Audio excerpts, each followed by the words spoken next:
Hey everyone, and welcome. Today, we're going to break down one of the most fundamental strategies in all of artificial intelligence, local search. It's a method that is incredibly simple, surprisingly powerful, and it has this one fascinating flaw right at its heart. All right, let's get into it. Okay, so first up, to really get why we even need something like local search, we have to start with a certain kind of problem, a really, really hard one. And I mean, think about a puzzle so massive, so complicated, that just trying to map out every possible move would literally take longer than the age of the universe. What do you do then? Where do you even start? Take a look at this, the n queens problem.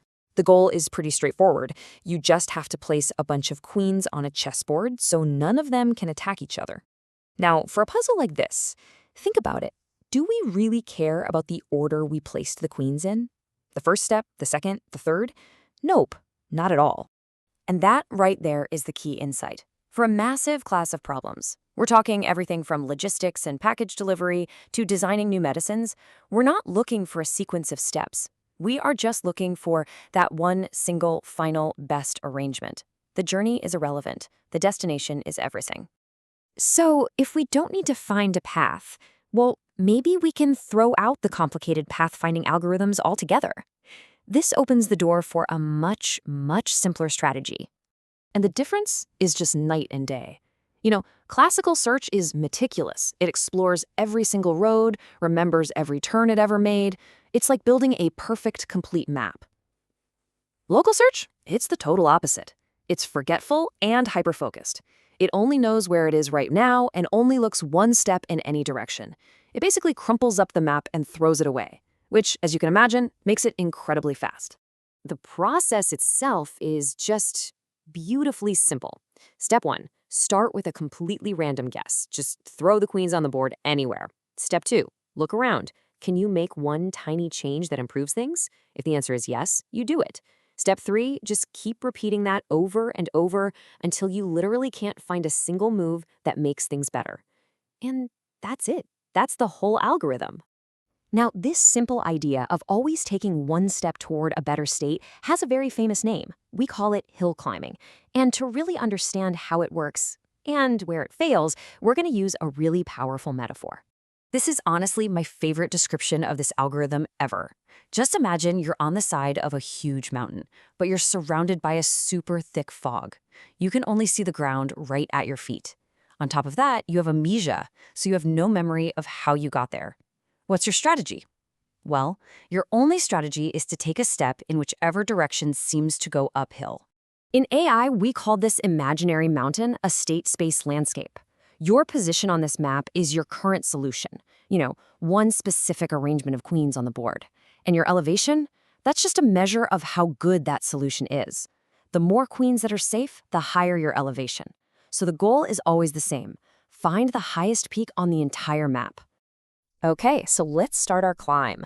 We begin by being dropped at a completely random point on this landscape. You can think of this as our initial, probably terrible, random guess at a solution. And from that starting point, we just follow that one simple rule. Always take a step uphill. We look at all the spots right next to us, find the one with the highest elevation, the best improvement, and we just move there. Step by step by step, we just keep climbing. It feels foolproof, doesn't it? I mean, if you just keep going up, you've got to reach the top eventually. But here's the twist. This is the elegant, simple flaw in our brilliant, simple strategy.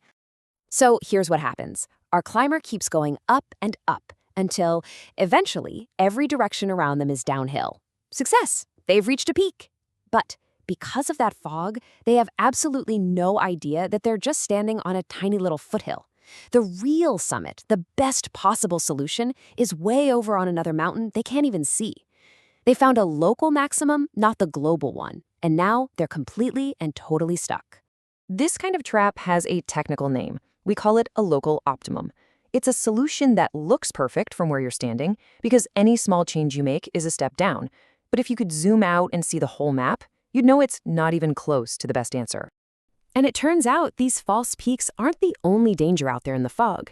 The algorithm can also get stuck on plateaus. These are big, flat areas where no direction is better, so it doesn't know where to go. Or it can get stuck on narrow ridges, where it's really hard to move without falling way, way down. This landscape is just full of traps for our poor, simple-minded climber. So, if this whole strategy is so flawed, if it gets stuck all the time, why are we even talking about it? Why is this a cornerstone of modern AI? Well, there's a really good reason. Because for all its flaws, its advantages are just massive. First, it uses almost no memory. It only has to remember where it is right now, not the entire map. Second, it finds pretty good solutions incredibly fast. And third, it's one of the only ways we have to even try to solve problems with search spaces that are so astronomically huge that mapping everything out isn't just slow, it's physically impossible. And that's really the big takeaway here. In the real world, a lot of the time, we don't actually need the perfect 100% optimal answer. We just need a pretty good answer, and we need it right now. Local search is all about that trade-off, sacrificing perfection for speed. Which leaves us with a really fascinating final question to think about. Our hill climber got stuck because it was too greedy. It would never take a step downhill. But what if an AI could learn to do just that? What if it could learn to sometimes accept a worse solution, to take a step back in the hope of finding a much, much higher peak on the other side of that valley? Now that is a story for another time.